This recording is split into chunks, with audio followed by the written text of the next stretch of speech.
Glória a Deus, aleluia, a paz do Senhor Jesus, amém, glória a Deus, olha, tá cheio, né, glória a Deus, amém, queridos, mais uma vez, uma honra estar aqui, compartilhando com os irmãos um pouco daquilo que o Senhor tem falado, né, comigo, nesse tempo. Então, vamos começar. E o pastor abriu o culto com o livro de Marcos. E a mensagem de hoje está no livro de Marcos. Ei, pastor, aleluia, né? Marcos 4, do 35, nós vamos ler do 35 ao 41. É uma passagem bem conhecida. Eu ouço a respeito dessa história desde criança, na escola bíblica. Fui ministrada na salinha com essa história. E como ela é tão atual, né? Ela fala para crianças, adolescentes, jovens, adultos, enfim. E ela atravessa a história, né? Ela atravessa as gerações. E como ela é atual. Vamos lá. Então, Marcos 35 a 41 diz assim: Naquele dia, sendo já tarde, disse-lhe Jesus: Passemos para a outra margem. E eles, despedindo a multidão, o levaram assim como estava, no barco, e outros barcos o seguiam. Ora, levantou-se grande temporal de vento, e as ondas se arremessavam contra o barco, de modo que o mesmo já estava a encher-se de água. E Jesus estava na popa, dormindo sobre o travesseiro. E eles o despertaram e lhes disseram: Mestre, não te importa que pereçamos? E ele, despertando, repreendeu o vento e disse ao mar: Acalma-te, emudece. O vento se aquietou e fez grande bonança. Então lhes disse: Por que sois assim tímidos? Como é que não tendes fé? E eles, possuídos de grande temor, diziam uns aos outros: Quem é este que até o vento e o mar lhe obedecem? Aleluia, Senhor, nós estamos na Tua presença, nós lemos a Tua palavra, nós cremos que o Senhor está no nosso meio, nós cremos, Senhor, no Deus vivo e verdadeiro. Espírito Santo de Deus, venha sobre nós, venha sobre mim. Eu me coloco diante do Teu altar, Espírito Santo fala através da minha boca. O Senhor tem liberdade no nosso meio. Fala aos nossos corações, fala no íntimo de nós, aquilo que nós precisamos, ó Pai, reter para o dia de hoje.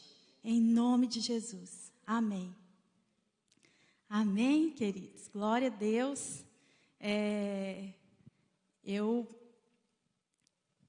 Nós estamos estudando o livro de Marcos, né, nas células. O pastor ministrou no culto. E nós, lendo esse livro, falei, eu vou ler novamente. Né, pastor? Aproveitar. E lendo, veio mais uma vez nessa mensagem, essa narrativa, esse fragmento aqui. E nós sabemos que ela, não só Marcos relata esse acontecimento, mas Mateus e Lucas também, né, relatam o mesmo acontecimento. Cada um focando em algo interessante que eu vou tentar pontuar aqui. Né, Lucas fala de alguma coisa a mais que Marcos, Mateus também fala. Mas todos eles, os três evangelhos, relatam a história. Quer dizer que foi algo assim que impactou aqueles discípulos. Porque eles tiveram uma experiência que foi arrebatadora. Né? Então, eu lendo o evangelho, eu quis trazer novamente. Até porque Marcos, né, pastor? O pastor falou e nos estudos de célula nós também aprendemos que Marcos vai enfatizar Jesus como servo, né? O trabalho, a força do serviço de Jesus, como ele serviu. E isso foi o Evangelho de Marcos. Eu falei, gente, e nesse relato nós temos duas questões bem especificadas aqui, que é a natureza humana e a natureza divina de Cristo, né? A natureza humana porque ele estava cansado e ele dorme, e nós vemos, então, a natureza humana. E a natureza divina porque ele acalma a tempestade, né? Ele tem domínio sobre eventos climáticos. Isso é algo sobrenatural, é da natureza divina. Então, vamos lá. Pensando nesses 3 evangelhos e lendo, eu tenho uma Bíblia cronológica muito boa, e ela vem trazendo os 3 evangelhos, ao mesmo tempo, mostrando como que foi os acontecimentos, aquilo que antecedeu e que sucedeu o evento da viagem. Então, eu vou falar um pouquinho deles, para a gente chegar na viagem e entender a dimensão disso, e depois tirar os princípios para as nossas vidas. Amém? Então, primeiro, nos 3 evangelhos, né? Nós temos primeiro, antes da viagem, o ensino de Jesus a uma grande multidão, quando ele estava sentado no barco, ele ensinava a uma grande multidão na praia do Mar da Galileia. E aí nós temos depois, Jesus pede para os discípulos despedirem o povo, ele vai para a sua casa, e lá na sua casa ele vai falar sobre, e explicar as parábolas que ele estava ensinando para o povo. Porque lá ele estava ensinando em parábola, coisas sobre o reino, e aí ele despede a multidão, vai para casa, e os discípulos, ele vai explicar as parábolas. Marcos deixa bem claro que Jesus, em alguns momentos, explicava as parábolas para os seus discípulos. Nem era para a multidão, mas era para aqueles que estavam mais próximos. Jesus ensinava. E depois desse evento da explicação às parábolas, ele volta ao Mar da Galileia e ali ele chama os discípulos para ir para o outro lado. Porque no outro lado aconteceria algo fantástico. Ali ia acontecer Jesus vai expulsar o demônio de um homem, e a partir desse evento, esse homem se torna o primeiro missionário lá em Decápolis, em outro país. O primeiro missionário intercultural, né, que foi impactado por Jesus. Ele vai falar da obra de Jesus na vida dele, ali naquele país, na Jordânia, era um outro país. Então, são eventos que vão anteceder e suceder a viagem. Ponto. Voltando. Primeiro evento, então, o ensino de Jesus a essa grande multidão. É impactante. Quando nós começamos a olhar, né, a palavra, nós vemos que todo o ministério de Cristo, a maior parte dele, aconteceu nas redondezas do Mar da Galileia. E o Mar da Galileia não é um mar, é um lago, né? Segundo o que consta, se nós olharmos lá, é um lago grande, com certeza, ele é bem extenso. É um lago que divide Galileia de outros países, né? E é um lago que está abaixo do nível do mar, a 213 metros, em média, abaixo do nível do mar. E ele está ali no meio de montanhas. Aquele espaço, aquele lugar, segundo a geografia bíblica, foi formado por placas tectônicas, né, que veio da Arábia, né, e da África, e formou aquele espaço. Então, nós temos um mar, né, um lago, também conhecido como Lago Tiberíades, ou Lago de Genezaré, se não me engano, o nome.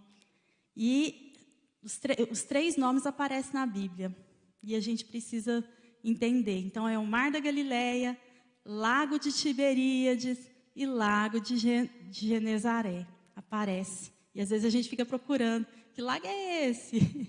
E tudo é o Mar da Galileia, né? Na região do lago, nós temos, na época de Jesus, várias cidades que estavam próximas das margens do lago. E uma das cidades é Cafarnaum, que é onde Pedro vivia. Pedro estava morando em Cafarnaum, mas ele era de Betsaida, ele e André era irmão dele, e foi um dos apóstolos de Jesus. Né? Então, ali nós temos Betsaida, Magdala, de onde veio a Maria, né? Maria Madalena, tem a Cesarim, não sei se eu estou... aí tem Cafarnaum, onde Jesus costumava ficar na casa de Pedro. Inclusive, por que a gente tem essas informações? A Bíblia traz, só que dividida nos evangelhos, né? E tem também alguns escritos judeus que fazem menção à casa de Pedro como a primeira igreja cristã, a primeira célula, né? A casa de Pedro, porque aí Pedro se converte, Pedro se torna apóstolo, e aquele lugar, a casa dele, era onde os discípulos se reuniam em Cafarnaum. Então, o que acontece? Nós temos a maior parte dos milagres que Jesus realizou, aconteceu às margens do lago ou mar da Galileia.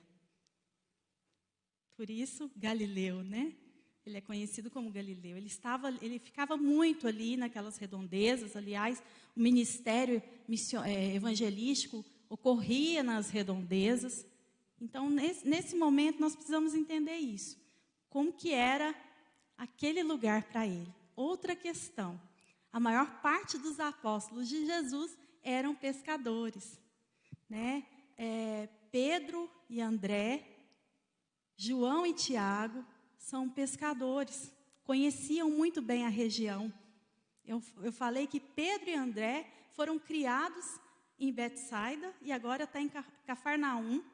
Quer dizer, não saíram da região do mar, do lago. Eles conheciam muito bem o clima, eles conheciam muito bem quando que ocorria as tempestades. E, aliás, as tempestades eram eventos naturais. Sempre acontecia. Só que, como aconteciam várias tempestades, existiam vários tipos de nomes gregos para nomear essas tempestades. E aí, eu peguei esses nomes para a gente só conseguir compreender isso. 4 nomes gregos para nomear as tempestades que ocorriam ali na Galileia. No mar da Galileia, no lago Tiberíades, no lago de Genezaré, que é o mesmo. Láfapes, Tuela, Sheimon, Seismos. Láfapes se refere a tufão, furacão, vendaval. Tuela, vendaval. Sheimon, tempestade de inverno. Seismos, abalo, terremoto. No caso, Marcos está trazendo uma palavra grega que é lafpas. O que aconteceu na viagem foi um lafpas, ou seja, um tufão, um furacão, um vendaval. Foi muito forte. Vocês sabem o que é tufão? Falei, gente, eu não sou muito boa da geografia. Estou contando para vocês porque a gente vai pesquisando. É um ciclone tropical, perigosíssimo. Perigosíssimo. E é interessante que ele acontece geralmente, né, na região, estou falando do clima, geralmente isso acontece quando está saindo do verão e chegando no inverno, porque lá são 2 climas bem desenvolvidos, verão e inverno. O inverno começa por volta de novembro e vai até maio. E o verão é os outros meses, e é extremamente seco. O inverno chove muito e venta muito. Quer dizer, esses pescadores, esses homens da região conheciam muito o clima. Quero que os irmãos entendam. Inclusive, o tema da mensagem de hoje é entre a experiência humana e a presença divina. Olha só. Então, Jesus, nós temos aí já explicado. Agora, como que foi a viagem?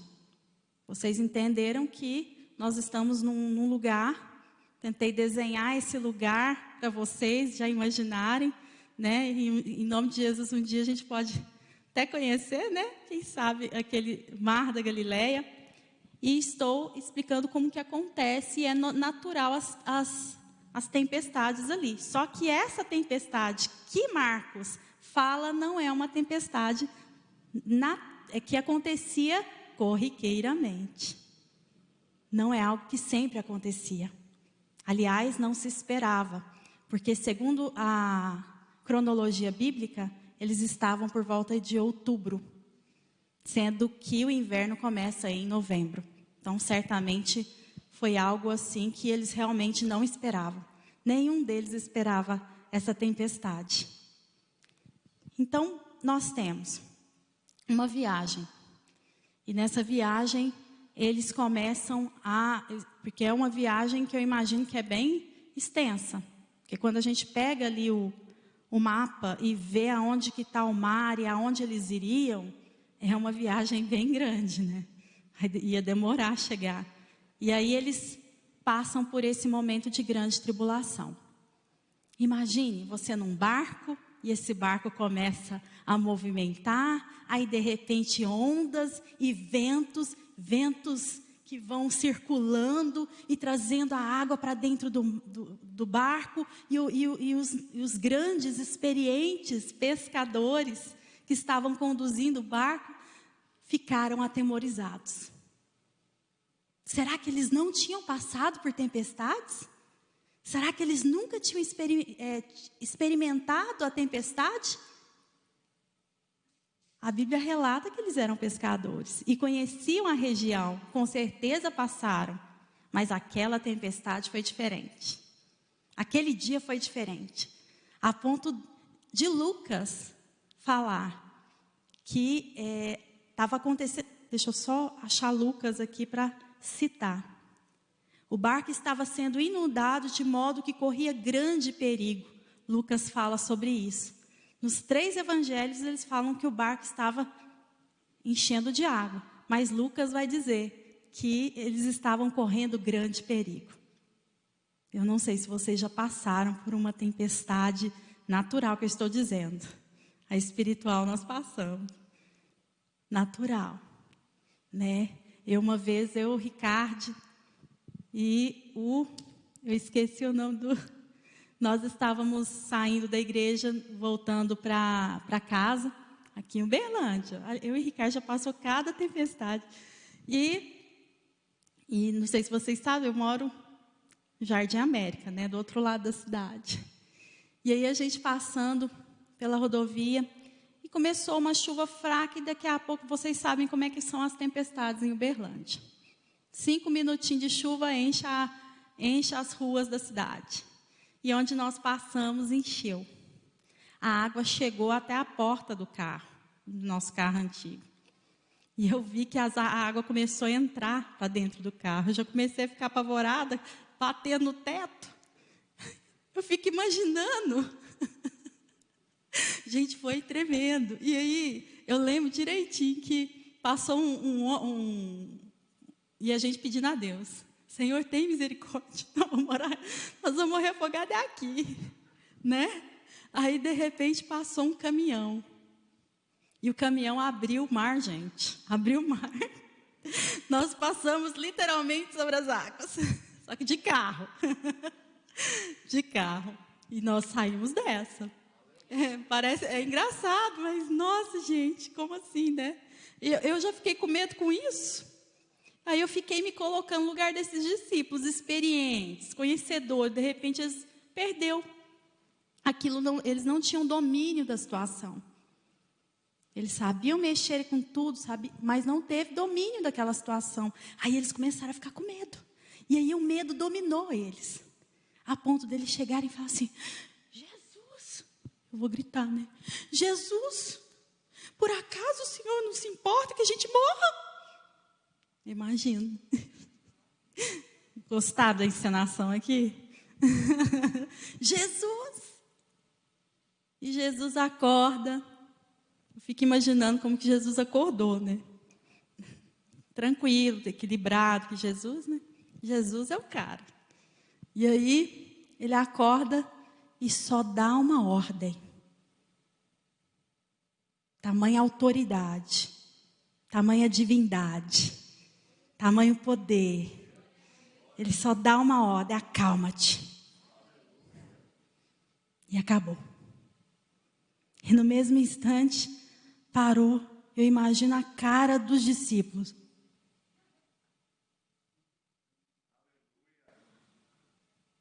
Sim, porque há uns minutos eles estavam vendo grande tormento. Estavam vendo a possibilidade de morrerem. Bom, acalmou. E aí até eles falam uns aos outros: quem é esse que até o mar lhe obedece? Quem é esse? Que tamanho poder ele tem? Meu Deus! Eles ficaram impactados. Ah, mas eles ficaram impactados. Tanto é que essa história chegou até nós. Tanto é que nós somos ensinados desde criança sobre esse fato. Gente, a primeira vez que eu ouvi essa história, eu era criancinha, menor. Eu não posso falar que eu era pequena, porque eu ainda sou, né? Então, eu tenho que falar que eu era criança. E aí, eu lembro que eu ficava assim: nossa, Jesus é demais. Ele é melhor que o super-herói. Nenhum super-herói faz isso. Olha só. E até hoje, né? Bom, dentro disso, que tipo de princípio eu fui retirando dessa história, então?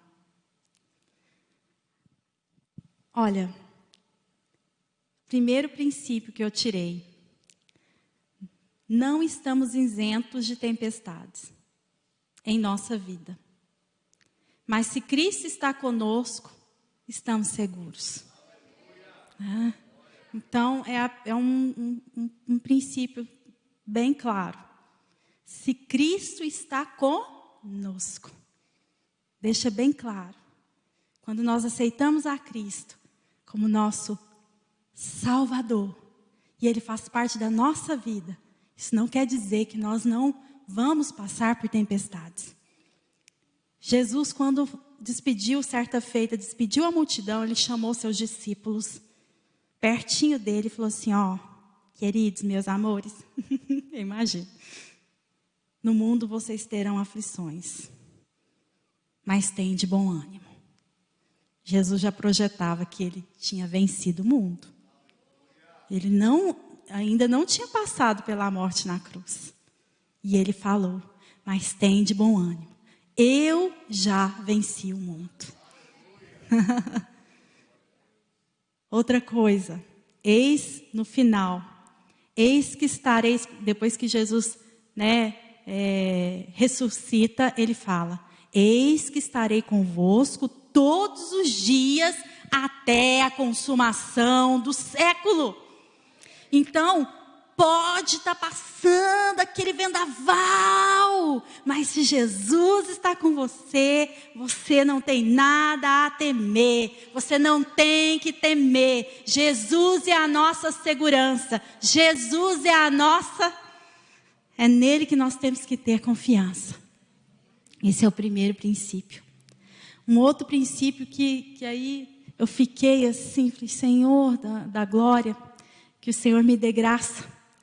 Mesmo com Jesus no barco de nossas vidas, estamos sujeitos ao medo. Veja bem, nós somos seres humanos. O viver humano é passar por várias questões, na alegria, dor, medo. Às vezes a gente acha que o medo é ruim, que a dor é ruim. Mas ela existe com um propósito. O que eu quero dizer não é você ser dominado pelo medo. Veja bem, é diferente disso. Não é isso que eu quero dizer. É você entender o propósito do medo. Qual que é o propósito do medo? Qual que é o propósito da dor? Nós sentimos dor para nos mostrar que algo no nosso organismo não anda bem. Nós sentimos medo para mostrar para nós que alguma situação perigosa está acontecendo. Isso é natural. O que não é natural é você ser dominado pelo medo. Aliás, Jesus não chamou a atenção dos discípulos pelo medo. Eu fui olhar na Bíblia original e ele vem trazendo o seguinte, que, vou até voltar no versículo, até coloquei. Vocês estão sendo covardes? Naquela pergunta que ele faz. Ainda não tendes fé? Jesus não chama atenção pelo medo, mas porque eles não reagiram com fé. Eles não tiveram uma atitude de fé. Eles deixaram o medo dominá-los. Foi isso que Jesus estava chamando a atenção. Porque senão a gente... quer dizer que eu não posso sentir medo porque eu sou crente. Eu sinto medo. O medo me mostra que algo está acontecendo e é perigoso. Eu não posso ser dominada pelo medo.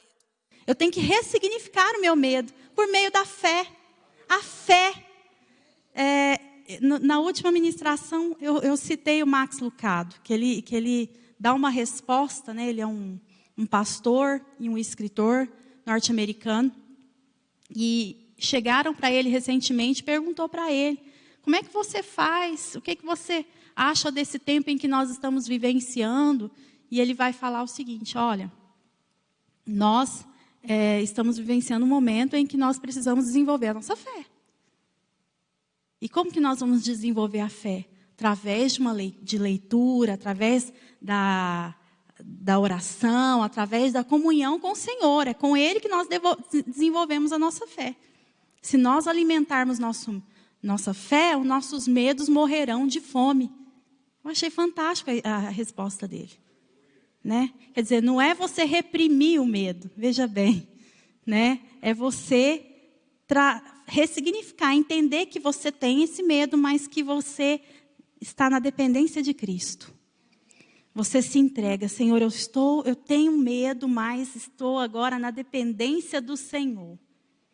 Por que eu estou falando isso? Por que eu tenho que falar sobre isso? Recentemente, eu estava lendo a respeito de uma metodologia de cura chamada ciência cristã, que se tornou uma religião, né? E foi desenvolvido por volta de 1866 em Boston, por Mary Baker Eddy. Assim, só para resumir, tentando resumir, porque eu sou professor, não dá conta de resumir. Eles que elaboraram a ideia do pensamento positivo. O que é o pensamento positivo, na verdade? É quando a pessoa projeta algo para estar no lugar de um pensamento negativo. Ou seja, você vai acabar reprimindo um pensamento negativo, colocando um pensamento positivo no lugar e vai caminhar e tudo vai dar certo. Ou seja, você pensa que é rico, você pensa que pode ficar rico e você se tornará rico. Há uma diferença entre fé e pensamento positivo, gente. Muita diferença. A fé é quando você, embora sabendo da sua limitação, sabendo do que você, das suas limitações, você se coloca diante do Senhor, reconhece a soberania dEle e deixa a sua vida ser conduzida por Jesus. Essa é fé. E fé, ela só existe porque existe Cristo.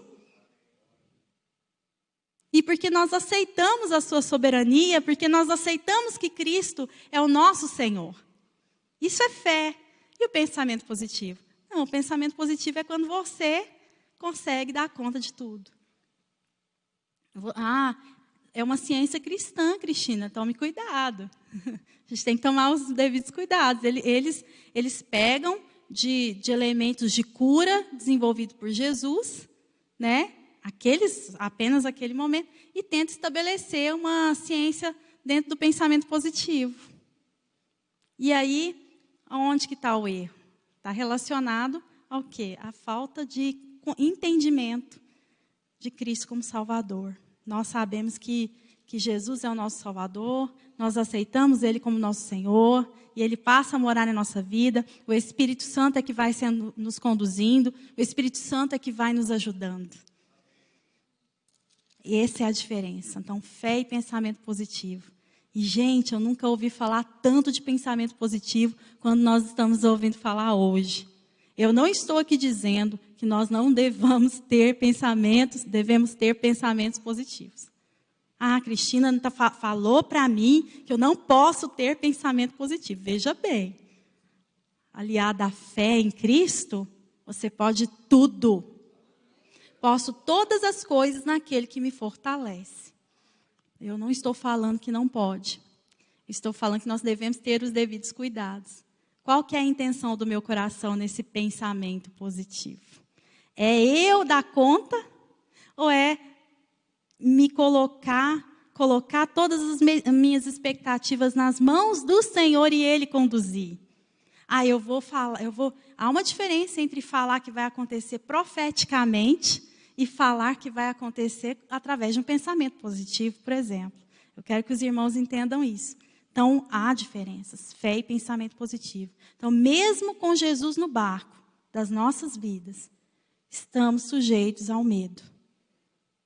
Mas que você entenda que você pode, no lugar, ressignificar esse medo por meio da fé. Por meio da fé.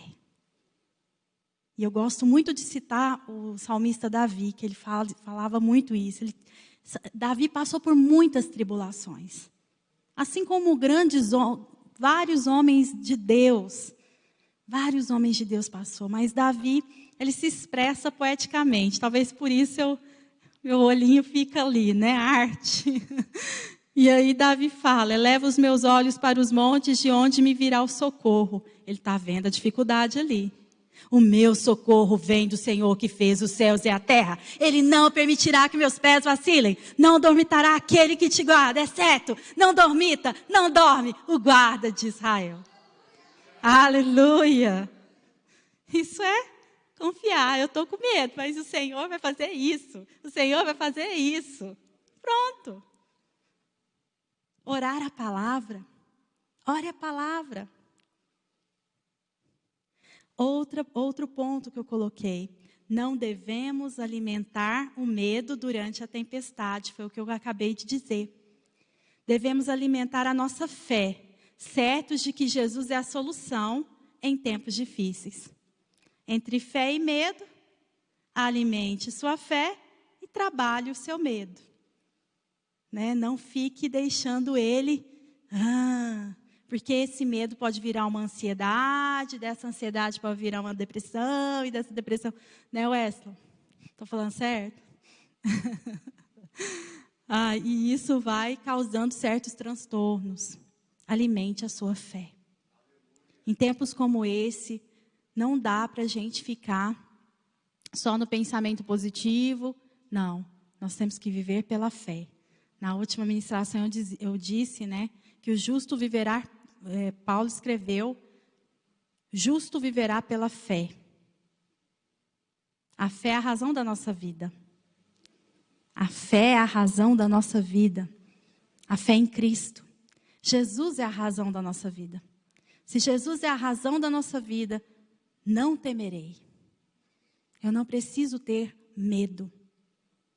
Cristina, mas os medos vão acontecer, mas você precisa ficar ressignificando, né? Outro ponto, quando a experiência humana fracassar, a presença divina corresponderá sempre. Nós sabemos que ali, no meio do vendaval, os mais experientes pescadores foram surpreendidos. Eles não conseguiam lidar com aquela situação. Mas Jesus estava ali. E a presença de Jesus, de sua divindade, fez toda a diferença naquele dia para aqueles pescadores. Se eles não tivessem Jesus ali, como seria essa situação? Eu fiquei imaginando. E se não tivesse Jesus naquele barco, naquele dia? Talvez não teríamos essa história. Isso nos mostra que... Isso nos mostra que Sem Jesus,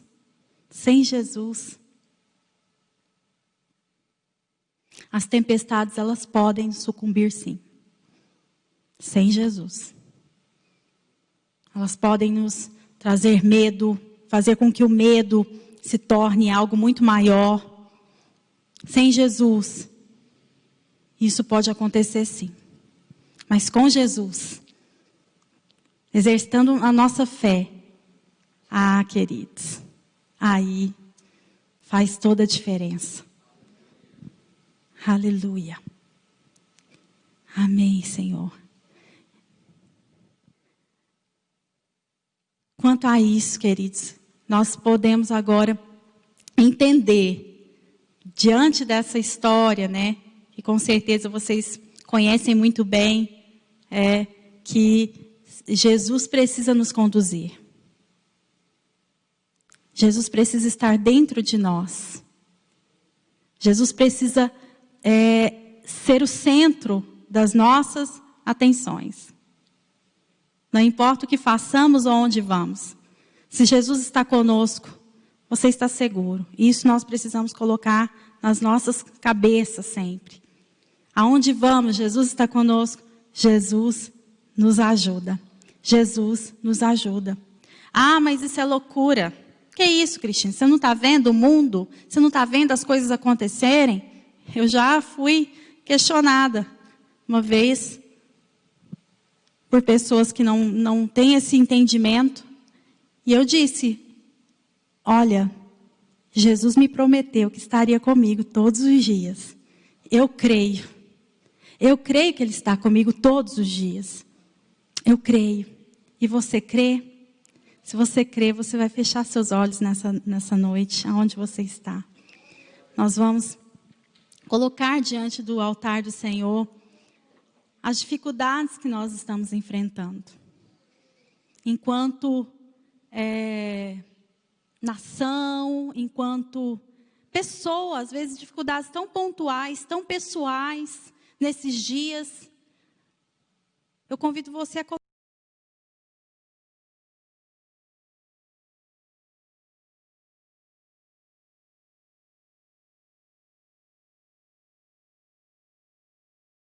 Eu estou com medo. Seja sincero ao Senhor. Coloque as dificuldades que você está passando diante do Senhor e fala, Senhor, aqui. Eu creio na sua soberania, Deus. Uma das coisas interessantes que o discípulo fez, Jesus chamou a atenção deles, mas algo que eles fizeram foi, no momento em que eles não tiveram a fé que Jesus gostaria que eles tivessem, eles reconheceram a soberania de Cristo e correram aos pés dele. Pediram por misericórdia, pediram por socorro. E Jesus foi e atendeu. Chegue para o Senhor. Comece a falar aí onde você está com o Senhor. Tenha esse tempo de oração, de busca do Senhor, da presença dEle. Oh, Jesus.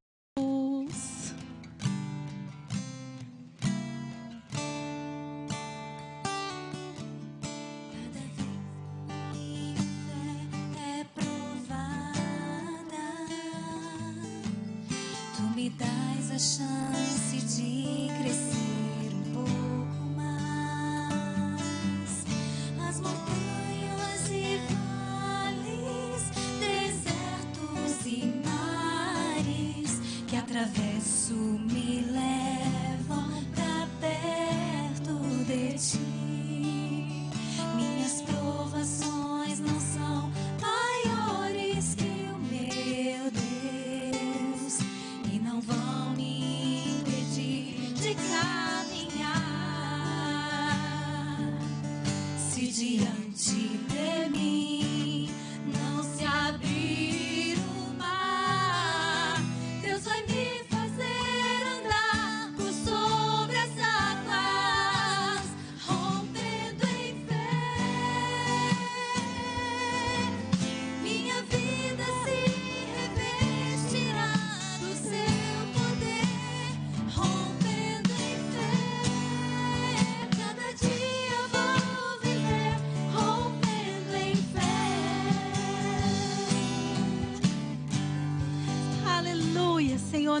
estamos na Tua presença, diante do Teu altar. Nós, como igreja, nesta noite, nos colocamos, ó Pai, aos Teus pés. Oh Senhor, nós cremos em um Deus vivo, nós cremos em um Deus poderoso, nós cremos em um Deus tremendo, nós cremos em um Deus que tudo pode. Nós nos colocamos diante do Teu altar, Senhor, porque nós sabemos que sem Ti nada nós podemos fazer. Sem Ti, Senhor, nós não somos, ó Pai. Espírito Santo de Deus, eu coloco, Senhor, cada situação que meus irmãos nessa noite estão apresentando em Tua presença. Senhor, em nome de Jesus, vai ao encontro, promove fé, Senhor, que meus irmãos possam exercitar a sua fé. Oh Espírito Santo, em nome de Jesus, vai acalmando, Senhor, a tempestade que está muitas vezes brotando nos corações. Acalma, Senhor, acalma, Santo Deus. Tira tudo que não vem de Ti, Santo Deus, em nome do Senhor Jesus. Oh Jesus, visite cada coração. Senhor, os irmãos que estão nos assistindo, Senhor, nesta noite, aonde eles estão, lá nas suas casas ou trabalho, Espírito Santo de Deus, eu abençoo esses irmãos, vai ao encontro deles, ó Pai, em nome de Jesus. Ó Senhor, eu coloco essas situações que eles também estão enfrentando. Oh, em nome de Jesus, nós cremos num poderoso Deus, poderoso Deus. Nós queremos romper em fé, Espírito Santo. Aleluia. Rompendo em fé, rompendo em fé. Fique em pé, igreja. Vamos cantar esse cântico. Minha vida se revestirá do Teu poder, rompendo em fé. Com ousadia vou viver o sobrenatural. Vou lutar e vencer, vou plantar e colher, e a cada dia vou viver rompendo em fé. Vou lutar e vencer, vou plantar e colher, e a cada dia vou viver rompendo em fé. A cada dia vou viver rompendo em fé. A cada dia vou viver rompendo em fé. Aleluia, Senhor, nós queremos romper em fé. Oh Espírito Santo de Deus, nos ajuda, Senhor, nos ajuda, Senhor. Aleluia, amém.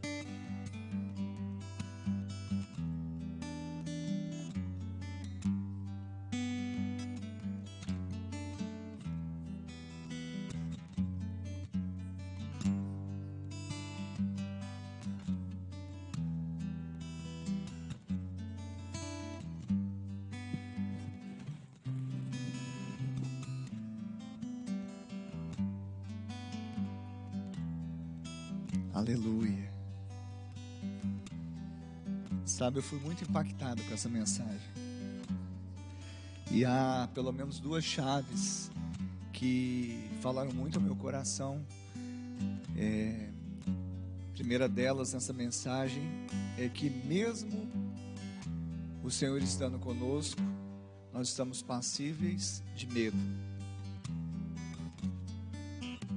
E essa é uma palavra para nós nessa noite, porque talvez tenha alguém aqui que esteja com certo medo, certo temor. E às vezes a gente tem a cultura errada, ou às vezes há um entendimento errado que a gente não pode ter momentaneamente um medo ou um temor. E às vezes muitos, em prol ou por causa de uma pseudo-fé, elas querem se manter como se fossem, né, um super-herói. E essa chave ela é interessante porque ela é libertadora para nós. Porque eu creio que se você veio aqui, você veio para escutar essa mensagem. E eu quero orar mais uma vez. A Cristina, ela ministrou a palavra, orou aqui. Mas assim como Deus falou no meu coração, eu creio que está falando ao coração de alguém aqui também. Que às vezes está passando um momento com medo, com um certo temor. E que você não permita que isso saia das raias para te torná-lo refém do medo. O medo que estagna, o medo que impede muitas vezes de realizar coisas, exatamente porque ele começa a se apoderar da alma, né, dos sentimentos. E é interessante quando a gente vai perceber exatamente isso, que a fé, ela não nega a realidade. Não é como a cultura cristã, né, a ciência cristã, que talvez está tentando negar uma realidade, simplesmente tendo um pensamento positivo. Não adiantava, ou certamente não ia adiantar nada se aqueles discípulos ali no barco ficassem mentalizando que aquela tempestade não existia. Não, isso é coisa da sua mente, fazendo um mantra. Aquela tempestade era real. Ela era física, era um fato. A questão não é esta, se existe ou não, a questão já está resolvida, é um fato. A questão da fé não é negar uma realidade, a questão da fé é transformar uma realidade. A nossa fé não nega uma realidade. Não sei se você está passando por um momento difícil, talvez na área financeira, talvez alguma questão no seu corpo físico, na sua casa. A nossa fé, ela não nega a realidade que você possa estar passando, que eu esteja passando, mas a nossa fé, ela transforma a realidade. Coragem não é não se ter medo. Coragem é fazer o que se tem medo de fazer. Então, se você tem algum temor, se você tem algum medo, agora você vai, como já foi liberado aqui, você vai fazer o que? Vai ousar em fé para enfrentar essa situação e, como foi dito aqui, ressignificar esse medo, saber que Ele é Deus. Porque todo esforço contrário de mentalizar que esse problema não existe, que eu tenho que me manter forte, é humanismo. E o humanismo nega a existência divina, o poder de Deus. Todo intento nosso de tentar ser forte por si mesmo e negar uma realidade fatídica é humanismo. Nossa fé não tem nada a ver com humanismo. A nossa fé, ela é transcendental. Ela transcende, ela encontra a palavra de Deus, que é a palavra de fé, e ela transforma a nossa realidade. Quem está recebendo isso em nome de Jesus?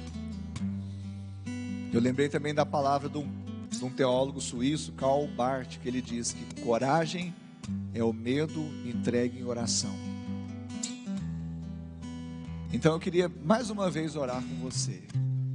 Você novamente fechasse os seus olhos, que você agora, se você está sentindo algum tipo de medo, algum tipo de temor, você nesse momento sabe, Deus sabe, que ainda você tem alguns receios, alguns temores, alguns medos, algumas coisas que talvez essa cultura também, que muitas vezes sufoca numa sociedade que ela é extremista, ou vai para a linha, né, do pensamento positivo, do humanismo, ou vai para a linha do desespero total, ou seja, da cultura do medo. Mas nós temos o equilíbrio da palavra de Deus, nós temos o equilíbrio da fé, e você não vai ficar refém do medo, você não vai ficar refém da cultura do medo, você vai romper, como nós cantamos, rompendo em fé. E é o momento agora de você fazer isso. Se você estiver sentindo algum temor, coloque a mão no seu coração, coloque a mão no seu peito. Você que está na sua casa, se você estiver às vezes sendo atormentado por pensamentos de mal, eu quero te falar que Deus em Cristo tem pensamentos de paz a seu respeito. Então você também pode colocar a mão no seu coração, e você pode receber através dessa palavra que já foi liberada, mas nesse momento também dizer Pai, eu estou realmente sentindo um temor, um medo, estou ansioso e não quero permanecer assim. Não quero permanecer assim, mas eu sei que o medo natural pode ser parte do processo, pode ser parte da vida, pode ser parte da minha existência, mas eu não me curvarei a ele, eu não ficarei refém do medo, entrando num quadro de isolamento, um quadro depressivo, um quadro de estagnação, um quadro de desesperança, de pavor. Não, isso não vai se apoderar de mim em nome de Jesus. Porque a segunda chave dessa mensagem que tocou muito no meu coração foi: a diferença é Jesus estar no barco. Porque imagina nós passando no mar da vida e a tempestade vem e Jesus não estando no nosso barco, o que seria de nós? Mas a chave é essa, que Jesus está no nosso barco. Jesus está no nosso barco da vida, no mar da vida. Jesus está ali, Ele está ali. Ele é poderoso para acalmar as tempestades da vida. Ele não privou os discípulos de passarem por aquela tempestade, mas Ele levantou. Ele não tarda nem falha, mas Ele disse: aquieta-te, acalma, e a tempestade passou. A diferença está em Jesus estar no nosso barco. Pai, em nome de Jesus, sobre tudo aquilo que foi ministrado aqui, Pai, nós liberamos sobre essa palavra, Pai, sobre essa palavra poderosa que foi ministrada, sobre as ministrações também que foram feitas aqui, a própria oração que foi liberada, mas no nome de Jesus, de uma forma específica, Pai, vai arrancando, Deus, toda a raiz do medo, do pavor, do terror, da cultura, Deus, que assola às vezes a mente, o coração, a alma dessa pessoa, e desata ela agora, Senhor, desata ela agora para viver a vida. A vida não acabou, a sua existência não se findou, os planos de Deus não acabaram, você vai continuar vivendo para a glória do Senhor. O medo não vai te paralisar e não vai gerar doenças psicossomáticas na sua vida. O pavor não vai gerar falta de sono, insônia. E Deus está falando com pessoas aqui que estão sendo libertas agora desse pavor, desse medo. Como vai ser amanhã? Não bastasse muitas vezes as situações das tempestades de uma pandemia, as pessoas estão dizendo: mas na pós-pandemia os desafios serão maiores. Mas se os desafios forem maiores, maior ainda do que os desafios é o nosso Deus, e Ele está no nosso barco. Essa é a diferença. O nosso barco não vai naufragar, o nosso barco não está navegando à deriva. Nosso barco tem um destino, e o destino chama-se Jesus. Ele é o nosso porto seguro, nele nós confiamos, ainda que passemos um momento de medo, de angústia, mas Ele diz para cada um de nós: tem bom ânimo. E o nosso bom ânimo não é na nossa própria força, no nosso próprio braço, no nosso próprio intelecto. O nosso ânimo está na palavra de Deus. As situações da vida, os meus sentimentos, nada tem a ver com a promessa de Deus. Eu creio na promessa, não nos meus sentimentos. E é assim que nós estaremos seguros, crendo na palavra, na promessa, no Senhor, e não nos nossos sentimentos. Nós louvamos, Pai, o Senhor, e declaramos, ó Pai, vidas curadas nessa noite, vidas que estarão, ó Deus, testemunhando pelas redes sociais, que por meio dessa palavra pregada, foram libertas nesta noite, conseguiram dormir o sono do justo, conseguiram dormir uma noite tranquila, conseguiram acordar e fazer o que tinham que fazer. Pessoas estavam parando de fazer as coisas que deveriam fazer por causa do medo. Isso será um testemunho de poder, de vitória, porque assim como Jesus passou para o outro lado, existe um outro lado na nossa vida, e nós vamos chegar lá. E aquele que crê, dê um brado de vitória ao Senhor e aplauda o nome dele nesta noite. Diga glória a Deus. Aleluia. Oh.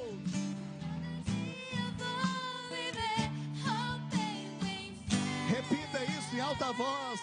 A cada dia.